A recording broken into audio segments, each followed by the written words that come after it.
माँ माँ माँ माँ माँ माँ माँ माँ माँ। यह है रोमा और शीतल, शांति देवी की दो बेटियां। शांति देवी के पति को मरे हुए कई साल हो गए हैं। अब शांति देवी ही अपने दोनों बेटियों की परवरिश करती है और एक अच्छा जीवन देने का कोशिश करती है, ताकि वो जो दुख देखी है उसकी बेटियों को ना देखना पड़े। माँ माँ बड़ी भूख लगी है, खाने के लिए दो ना। हाँ हाँ माँ, खाने के लिए दो ना कुछ। अरे भूख लगी है, बैठो बैठो, मैं कुछ लेके आती हूँ। अरे घर में तो कुछ भी नहीं है, क्या दो इन दोनों को खाने के लिए। हाँ एक काम करती हूँ, कल का बासी चावल रखा हुआ है, उसी को थोड़ा सा भूज के लेके आ जाती हूँ, वही दे देती हूँ। फिर शांति देवी जाती है और बासी चावल भूज कर लेके आ जाती है अपनी दोनों बेटियों के लिए और उन्हें देती है। ये लो बेटी, चावल खा लो। दोनों बेटियां बड़े ही मजे से वो चावल खा लेती है और वहाँ से चली जाती है। इधर शांति देवी, अरे आप तो चले गए इन दोनों को मेरे पास छोड़कर, अब मैं कैसे परवरिश करूं इनकी। बस इन दोनों की एक अच्छे घर में शादी दे दूं, बस मैं निश्चित हो जाऊंगी। गांव के चौराहे पर शांति देवी की एक चाय समोसे की दुकान थी, जिस दुकान से ही शांति देवी अपना परिवार चलाया करती थी। पहले ये दुकान शांति देवी के पति चलाया करते थे, उसके गुजर जाने के बाद शांति देवी ये दुकान को संभालती है। ऐसे ही दिन बीतने लगते हैं। शांति देवी काफी मेहनत करती, लेकिन अपनी बेटियों में कोई कमी नहीं रखती। उन्हें बड़े कॉलेजों में दाखिला करवाई थी, ताकि उनका जीवन शांति देवी जैसा कठिन ना हो और एक अच्छे घर में उनकी शादी करवा पाए। यही कॉलेज में शीतल को एक लड़के रोशन से प्यार हो जाता है। दोनों इसी कॉलेज में पढ़ा करते थे, एक ही क्लास में। दोनों एक दूसरे से शादी करना चाहते थे। रोशन शादी करके विदेश जाने वाला था, इसीलिए शीतल का भी मन था कि वो भी विदेश में जाकर अपनी जिंदगी को और भी ज्यादा खुशी से बिताए। रोशन और शीतल दोनों बात कर रहे होते हैं क्लासरूम में, तभी उसकी बहन रोमा आ जाती है। अरे शीतल शीतल, चल चल चल घर चल, काफी देर हो गई है, माँ इंतजार कर रही होगी। हाँ हाँ चलती हूँ।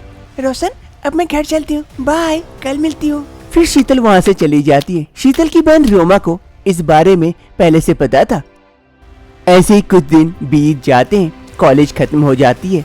एक रोज शीतल अपनी माँ से कहती है, माँ मैं रोशन से प्यार करती हूँ और उससे शादी करना चाहती हूँ। लेकिन बेटा ये रोशन कौन है, क्या है, क्या करता है, कुछ भी तो नहीं पता। ऐसे ही प्यार करने से थोड़े ना होता है बेटा।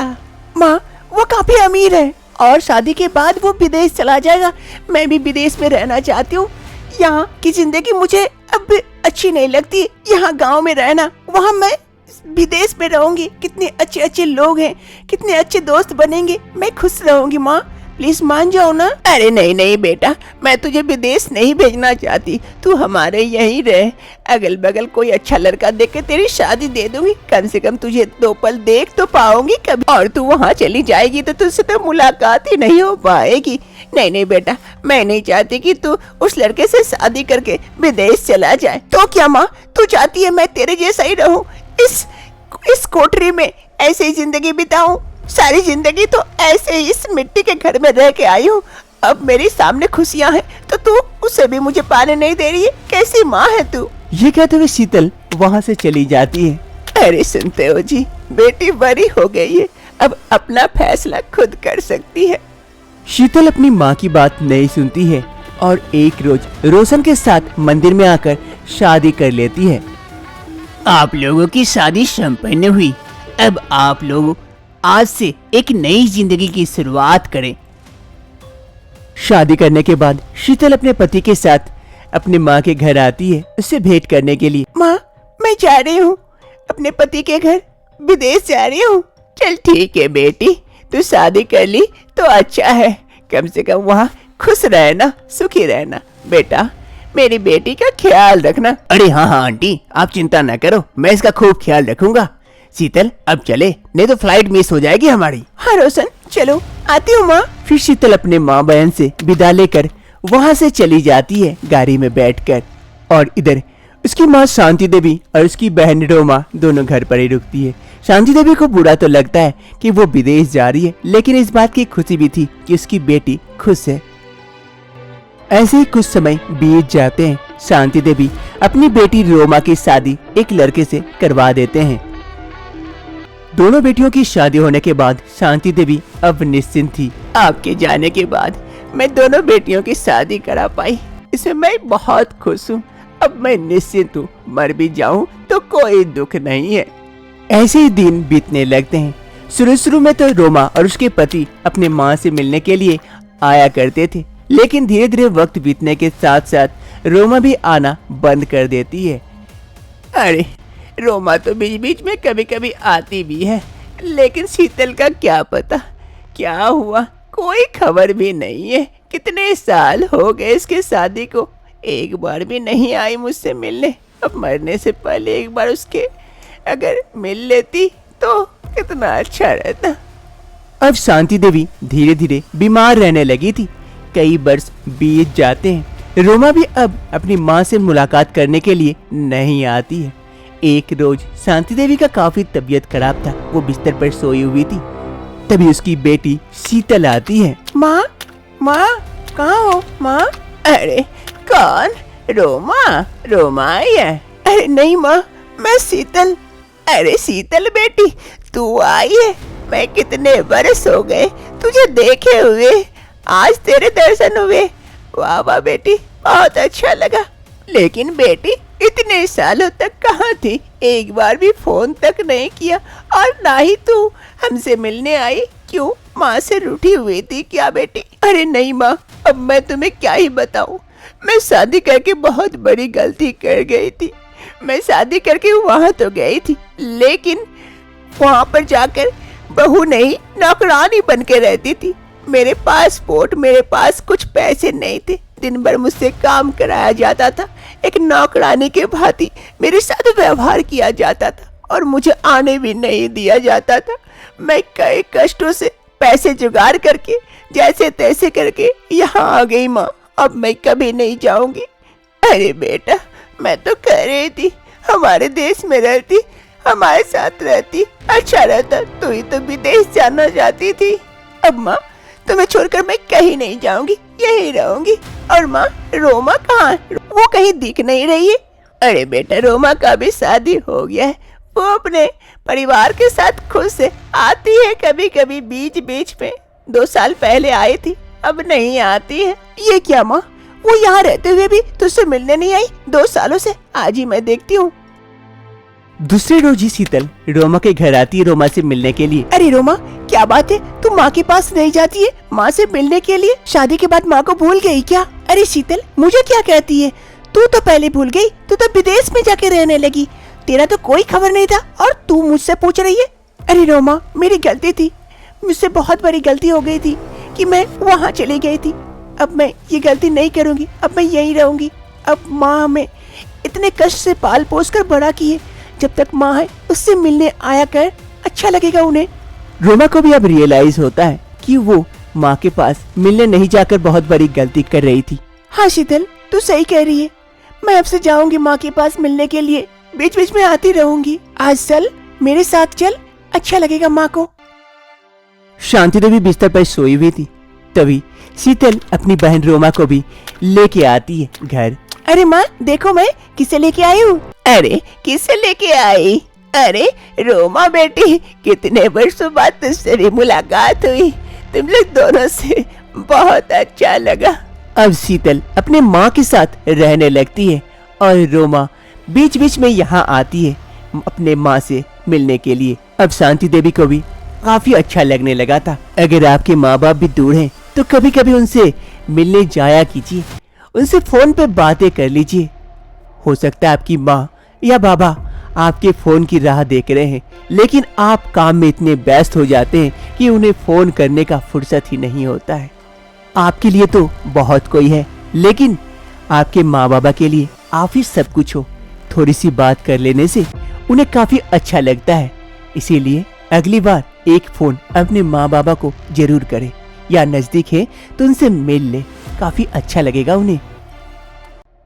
कुलदीप और रीमा की शादी हो जाती है। रीमा की एक छोटी बहन थी, लेकिन वो देखने में काली थी। दोनों के घर वाले इस शादी से काफी खुश थे।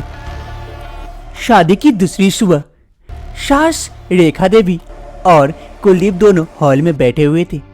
तभी वहाँ पर रीमा आती है चाय लेकर। माँ जी, ये लीजिए चाय। कुलदीप जी, ये लीजिए चाय। दोनों को चाय देने के बाद रीमा वहाँ से जा रही होती है। तभी उसकी सास कहती है, अरे बहू, तुम भी अपना चाय लेके यहाँ क्यों नहीं आ गई? साथ में ही सभी कोई चाय पीते। अरे हाँ हाँ रीमा, तुम भी लेके आ जाती, साथ में ही पी लेते। ठीक है, लेके आ जाती हूँ। फिर रीमा जाती है और अपना चाय भी लेके यहाँ आ जाती है और सभी के साथ बैठकर चाय पीती है। रीमा की आज पहली रसोई थी। वो किचन में खाना बना रही थी। तभी उसकी सास किचन पहुँचती है। अरे रीमा बहू, क्या बना रही हो? अरे अभी अभी तुम्हारी शादी हुई है, मेहंदी का रंग तक नहीं उतरा और तुम किचन आ गई। अरे माँ जी, तो क्या हुआ? मेहंदी का रंग नहीं उतरा तो दूसरे के घर थोड़े ना बना रही हूँ, अपने घर बना रही हूँ, अपनों के लिए खाना। अरे वाह वाह, तुम बात तो बड़ी अच्छी करती हो, मैं तुम्हारी मदद कर देती हूँ। अरे नहीं माँ जी, आप जाके बैठिए, मैं बना के लेके आती हूँ। अरे बहू, इतना सब कुछ करने की क्या आवश्यकता है? वैसे भी अगर खाना बनाने नहीं दोगी तो कम से कम यहाँ रहने तो दो। कम से कम ये तो बता पाऊँ कि कौन सा सामान कहाँ है। तुम ही बनाओ खाना। अच्छा ठीक है माँ जी, आप यहीं रुकिए। रीमा और उसकी सास रेखा देवी में काफी अच्छी पड़ती है। रेखा देवी अपनी बहू रीमा को बहुत पसंद करती है। अब ऐसे ही दिन बीतने लगते हैं। रीमा अपने पति कुलदीप और रेखा देवी के लिए खूब सारा पकवान बनाती है। इससे उसकी सास और उसके पति काफी खुश रहते हैं। अरे माँ जी, खाइए खाइए, जल्दी खाइए, और भी बहुत कुछ है। अरे बस बस बहू, और कितना बनाओगी? और इतना सारा खाना बना दी। लेकिन माँ, खाना बहुत टेस्टी बनाती है रीमा। हाँ बेटा, ये बात तो है, बहू के हाथ में जादू है। पति और सास के मुंह से तारीफ सुनकर रीमा भी काफी खुश होती है। ऐसे धीरे धीरे वक्त बीतता है। 1 साल बीत जाते हैं। एक रोज रीमा अपने कमरे में बैठी हुई थी। तभी उसकी सास वहाँ पहुँचती है। अरे रीमा बहू, क्या कर रही हो? अरे माँ जी, आइए आइए, बस यूं ही बैठी हुई थी। अरे रीमा बहू, तुमसे एक जरूरी बात करनी थी। हाँ माँ जी, कहिए, क्या बात है? अरे रीमा बहू, शादी को तुम्हारे काफी दिन हो गए, अभी तक कोई खुशखबरी नहीं दे रही हो। क्या बात है? कोई दिक्कत है क्या? नहीं माँ जी, ऐसी तो कोई दिक्कत नहीं है, लेकिन देखो बहू, मैं सीधा सीधा कहती हूँ, मुझे इस साल कोई पोता पोती की खुशखबरी चाहिए। लेकिन माँ जी, ये तो मेरे हाथ में नहीं है, तो मैं कैसे? अरे बहू, हम भी माँ बने हैं, किसके हाथ में है किसके हाथ में नहीं है ये सबको पता है। अब मुझे नहीं पता, तुम जैसे भी हो करके इस साल मुझे खुशखबरी देना, वरना मुझे कुछ करना पड़ेगा। फिर बाद में मत कहना कि सासू माँ ऐसे कर दी मेरे साथ। अरे माँ जी, ये क्या कह रहे हैं आप? हाँ बहू, मैं जो कहती हूँ सीधा सीधा कहती हूँ, भले सामने वाले को अच्छा लगे या बुरा लगे। ये कहते हुए रेखा देवी वहाँ से चली जाती है और इधर रीमा, अरे सासू माँ ये क्या कह के चली गई? अचानक से सासू माँ कैसे बदल गई? इतना अच्छा तो बिहेव करती थी, आज क्या हुआ? अब मैं कहाँ से बच्चा पैदा करूँ? मैं कैसे? 2-3 महीने बीत जाते हैं। एक रोज रीमा अपनी सास को नाश्ता देने के लिए जा ही रही होती है कि कुछ आवाजें सुनाई देती है। वो रुक जाती है। उसकी सास उसके बेटे से बात कर रही होती है। अरे बेटा कुलदीप, सुन, वो बहू लग रहा है बांझ है, हमें कोई बारिश नहीं मिलने वाली है। और तू ही सोच, अगर कोई बारिश नहीं हुई तो हमारे घर का क्या होगा? हमारे इस वंश को कौन आगे बढ़ाएगा? तू दूसरी शादी कर ले, बहू को डिवोर्स दे दे। देखना, नई बहू आने के बाद हमारे घर खुशियाँ आएगी। मुझे भी इस उम्र में पोता पोती खिलाने का मौका तो मिलेगा। ये मौका मुझसे मत छीन कुलदीप। लेकिन माँ, ये करना तो गलत है ना। अगर वो बहू हमें एक बारिश नहीं दे सकती तो औरत होने का क्या फायदा? तो उसे डिवोर्स दे दे। अरे माँ, मुझे सोचने का वक्त दो थोड़ा सा।